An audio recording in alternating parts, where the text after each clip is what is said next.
اعوذ باللہ من الشیطان الرجیم بسم اللہ الرحمن الرحیم وقال الذین کفروا لرسلهم لنخرجنکم من ارضنا او لتعودن فی ملتنا فاوحى الیہم ربهم لنهلکن الظالمین ولنسکننکم الارض من بعدهم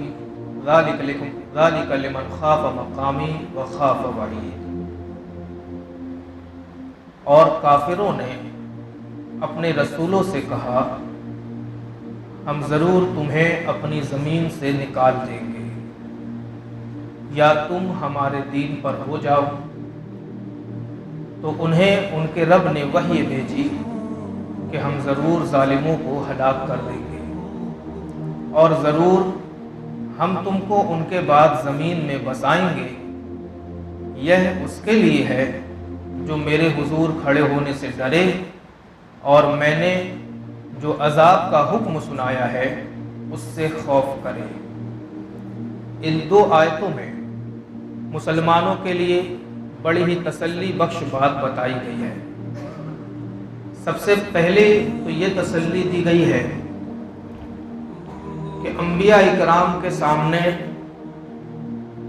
ملک سے باہر کرنا، زمین سے نکال دینا اور تکلیف دے کر کے پریشان کر کے ان کے گھروں سے باہر نکال کر پریشان کرنا، یہ ساری باتیں آ چکی ہیں اور ایک دو نہیں بے شمار انبیاء اکرام کے ساتھ اس طریقے کا معاملہ پیش آ چکا ہے۔ حضرت شعیب علیہ السلام قرآن پاک میں ان کے بارے میں ہے، حضرت موسیٰ علیہ السلام ان کے تعلق سے بھی قرآن پاک میں ہے، اور دیگر بہت سارے انبیاء اکرام ہیں جو اللہ تبارک و تعالیٰ کا پیغام لے کر کے جب اپنی اپنی امتوں کے پاس پہنچے تو ان کی امت کے جابر، سرکش اور جن کے دل سیاہ ہو گئے تھے وہ لوگ آپس میں بیٹھ کر کے مشورہ کرتے ہیں، کابینہ لگاتے ہیں اور یہ طے ہوتا ہے کہ ہم ان لوگوں کو اپنے ملک سے باہر نکال دیں گے،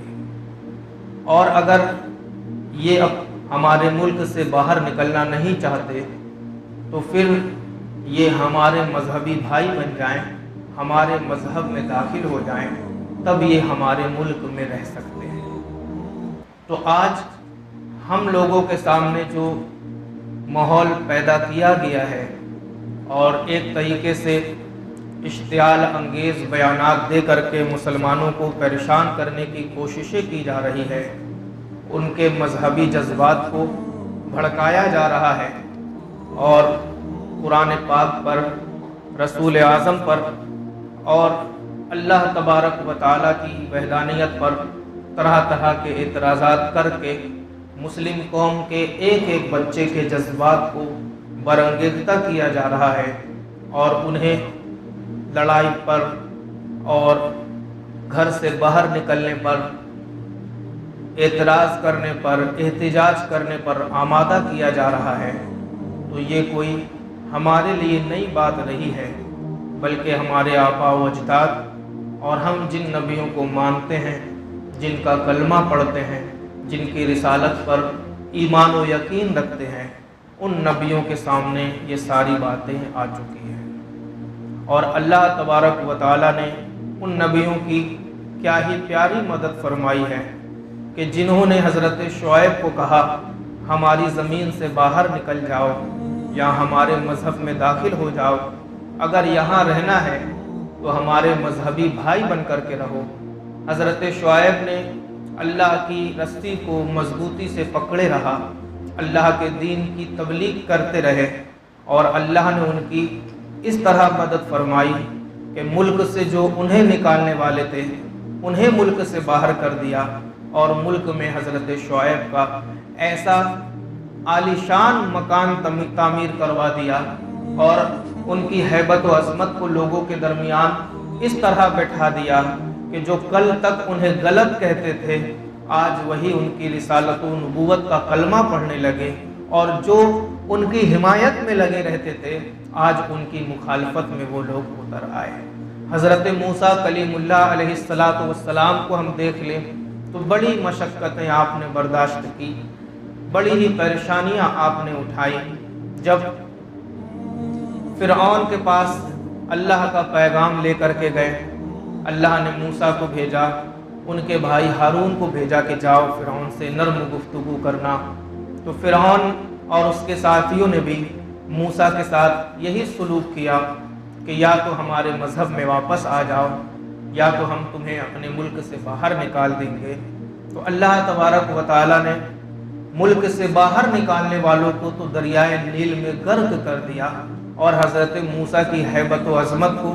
بنی اسرائیل میں اس طرح پیوست کر دی، اس طرح ان کے دلوں میں موسیٰ کا خوف بٹھا دیا کہ آج تک حضرت موسیٰ کی اہمیت اور عظمت ہے، اور فرعون اور اس کے جابر لشکر کو آج بھی دنیا برائی کے ساتھ یاد کرتی ہے، لعنت کے ساتھ، ملامت کے ساتھ ان کو یاد کرتی ہے۔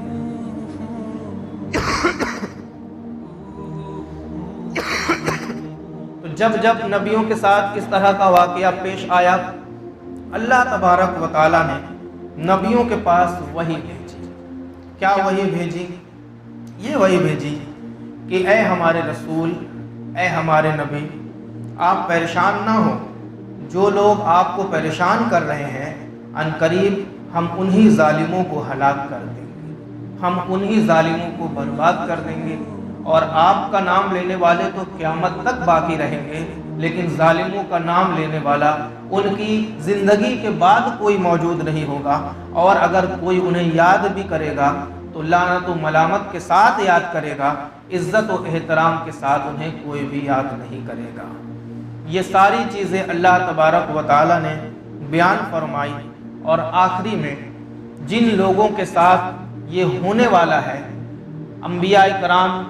اور مرسلین اعظام کا مرتبہ تو بڑا ہی عظیم، بڑا ہی بلند ہے۔ ہم عام لوگوں کی اگر بات کرتے ہیں تو اللہ تبارک و تعالیٰ نے جن لوگوں سے اس طرح مدد کا وعدہ فرمایا ہے، ان لوگوں کا کردار، ان لوگوں کے اقوال،